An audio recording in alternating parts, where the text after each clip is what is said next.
Which Mughal features most influenced modern Indian civic buildings?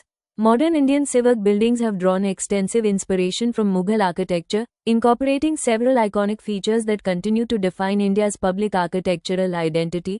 Bulbous domes, distinctive onion-shaped domes, as seen on the Taj Mahal and Humayun's tomb, became signature elements for many modern government buildings and memorials. These domes often symbolize authority and grandeur.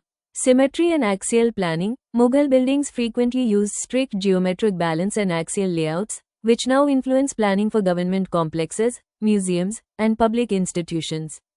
The symmetry of Mughal gardens, charbagh, and monuments is evident in major urban layouts. Red sandstone and marble construction. The combination of red sandstone and white marble, notable in structures like the Red Fort and Fatehpur Sikri, is still favored for civic facades, contributing a sense of gravity and continuity with India's past. Large gateways and arches. Ivan, monumental arched gateways such as those at the Red Fort and Buland Darwaja are echoed in entrances to parliament buildings, courts, and major railway stations.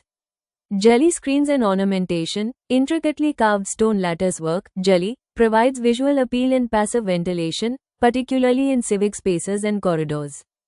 Garden integration. Mughal charbagh-style gardens have inspired landscaping for governmental and public facilities, blending symmetry and nature harmoniously around built spaces. Chhatri and minaret motifs. Decorative domed kiosks, chhatri, and slender minarets often adorn governmental structures and city halls throughout India. These features, along with a preference for monumental scale and aesthetic grandeur, ensure that Mughal architectural principles remain a vital influence in shaping modern Indian civic architecture.